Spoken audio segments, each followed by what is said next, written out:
is it finally time to put our wires away? Hi guys and welcome back to my channel. Now what we have here today is an interesting portable DAC/headphone amp called Aune or Aune. If you know how to pronounce this, please write down below in the comments. But the model is called BU2 and it's a DAC and a head amp. It costs $300 US. It's equipped with some really interesting functions and features. I'll get into that. But the sound fidelity is thing that I'm mostly interested in, and I have something to say about it. So I'll quickly turn this on.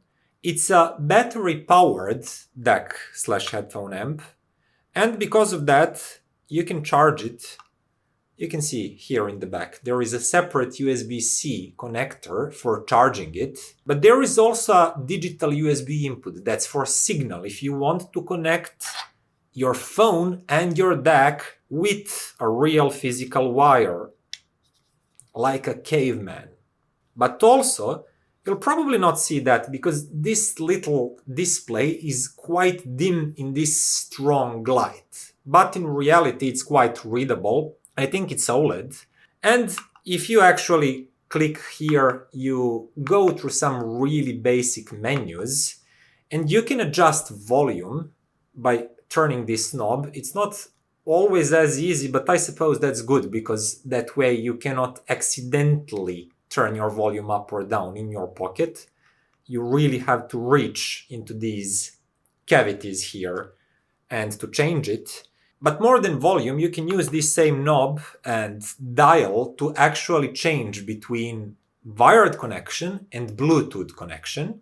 And you can also use it to browse through several digital filters. Now, interesting thing that names of digital filters are like short two-letter ones, something like BU, BH, BI, things like that. And I have no idea which is which because it doesn't say in the manual. But for me personally, it doesn't need to. I just browse through them. I choose the one that I feel is the most convenient and has best tonality. But in reality, there is no huge difference between them. Just play a little bit, see if you hear a difference. If you do, leave the one that you prefer. That's it. On the other side from these USB connectors, you can find, aside from this button/volume knob, you can find two outputs. One is like your traditional single-ended 3.5 millimeters output, and the other one is balanced 2.5 millimeters. I would like to see 4.4 Pentagon here more, because more and more earphones and headphones these days are using that one. But fortunately, Aune, or however you pronounce it, provided this adapter. So this is a small 2.5 millimeters balanced to big Pentagon 4.4. So yeah, it adds just a little bit more cables, but you're covered no matter which connector your earphones are using. That said, specs. We'll start with a DAC chip. It's Sabre 9038, something like that. There's actually two of them, and they connect to like 4 op-amps, and I don't really care. I only care about how it performs in real life. I don't want to bother you or myself with DAC specs and how they did it. If you're interested in that, go to their website and you can find all these nice slides. Something of a bigger importance for us is actually that this volume pot is not truly a pot.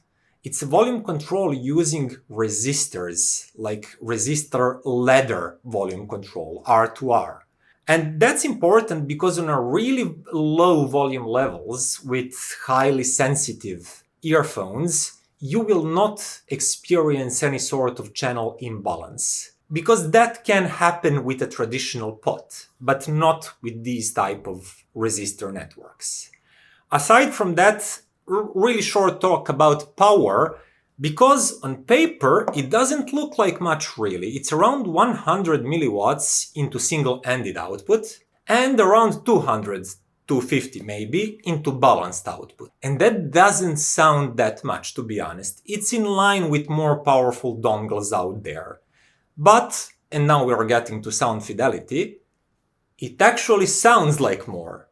I don't know how, but the sheer power, dynamics, and authority of this BU2 unit is great. And at first moment, when I connected, I first tried it with my C Audio Braver here, it infused such a strong bass line and imposed such a firm control over it that I was thinking like, wow, how much power this thing really have. And I look at the specs and it doesn't have any more than, let's say, Hidizs DH80s. But it sounds more powerful. And I started listening more and more, changing different headphones, tried my favorite Viren ones, and it again offered plenty of drive. But it's not only about volume. Basically, any decent DAC, even without a dedicated head amp, can get you to a really annoyingly high volumes. It's more about the quality of that, about how well driven these headphones are, the dynamics, the grip over the bassline.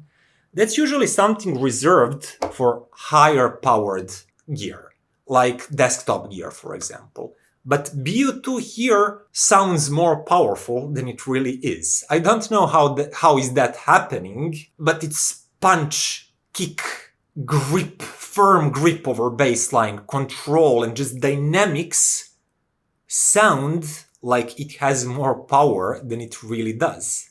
And in my opinion, that's great. That's a win of quality over quantity. Because believe me, I heard so many highly powered DAC amps that are nowhere near this dynamic sounding and punchy sounding. Just for example, first thing that came to my mind is a desktop unit FIO K5 Pro. It is half the price of this one, but it has, I think, 2 watts of power. And it sounds mild and soft and not really dynamic and punchy at all. It's just a laid-back, mild-sounding device.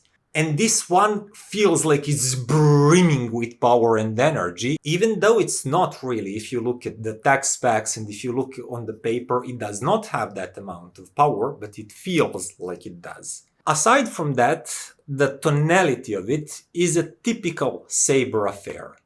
It has highly resolving sound, lots and lots of high-frequency details, really sharp and precise edges. They are also really energetic. And mid-range is again highly detailed, but maybe a little bit on the thinner side, almost to the point of being a little bit analytical. But what surprised me the most is that bass line. Man, it's so deep. It feels like sub-bass came alive. It's punchy, it has energy, but it's highly controlled. And I was immediately tempted to compare it to some of other devices that are my favorites. For example, this is half the price, it's Hidizs DH80s, but it performs really, really great. On paper, these two have basically the same amount of power on their single-ended and balanced outputs. In reality, Aune BU2 sounds much more powerful and energetic.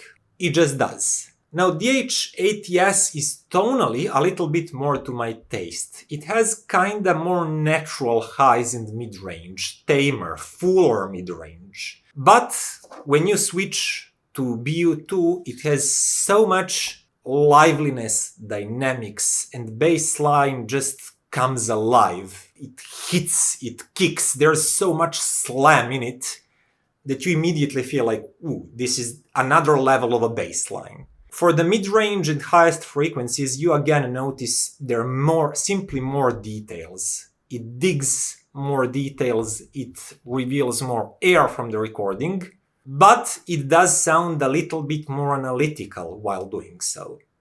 So this one again feels slightly more natural and smooth sounding, but kinda soft dynamically, not as powerful and kicky and punchy as BU2. And similar thing happened when I actually took one of my favorite budget desktop DACs and amps, Loxjie D30. This is the old version. I'll test a new one really soon. This one just sounded more powerful, more energetic. It etched details and pinpointed everything better than Loxjie D30. And I don't have it currently with me, but the similar result was going on when I compared it to Topping EX5. EX5 is a more powerful device. If you need to power lazy, demanding headphones, like really high impedance ones, like 600 ohms, EX5 will still serve you better. It just has more grunt. But in case that you don't need that much power, that you are just concerned about sound fidelity with a reasonably demanding medium to lower impedance headphones, I found this one to actually offer higher fidelity. It just sounded airier, more open. It had more energy on the edges, on the plucks.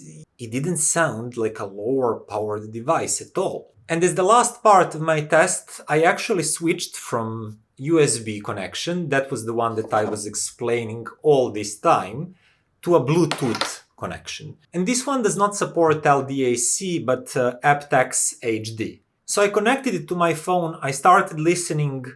The sound was good, was really decent, but sounded softer and with lower amount of really tiny high frequency details and with softer presentation in general. Now these dynamic peaks and transients and everything that sounded so lively just melted down a bit. Yeah, it was not that same sound anymore that I raved about last few minutes.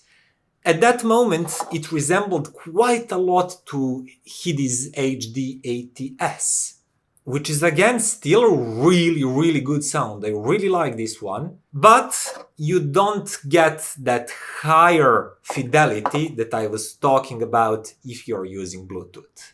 So, to answer the question from the beginning of this video, no, it's not time to ditch your wires.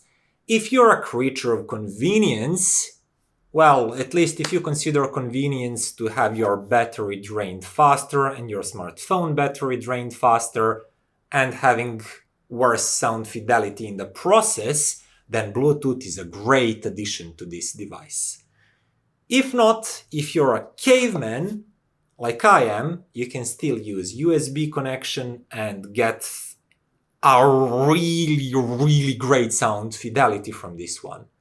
As I mentioned, a lots of fun, a lots of power, kick, slam, and details in spades.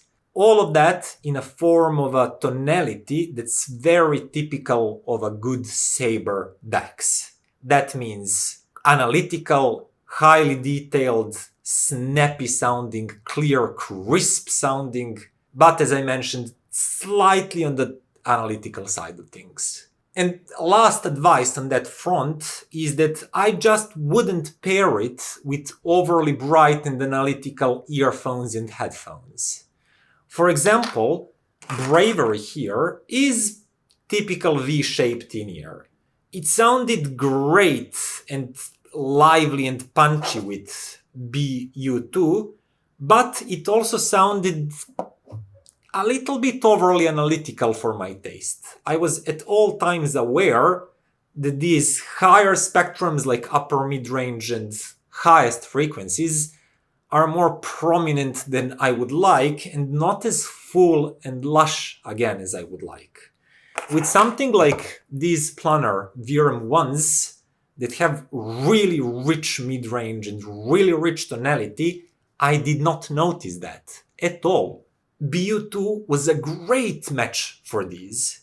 But I'm saying this because most of the earphones, most of in-ears on the market that are considered to be portable solution are tuned to be V-shaped. And if you're using one of those together with this Sabre-based DAC with a typical highly detailed, slightly analytical sound, you might get just a little bit too much of that. So in conclusion, absolutely great device. Just don't pair it to analytical and bright earphones. Everything else, from really neutral to a little bit darker, tamer, more laid back, works really great. For example, Moondrop Kato, especially with these brass gold nozzles, sound great with this one in my opinion.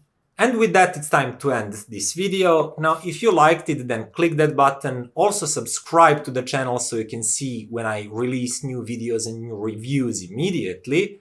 And finally, consider becoming a patron, because that really helps the channel grow, stay independent, and make more of these awesome reviews. Thank you for watching and see you next time. Bye.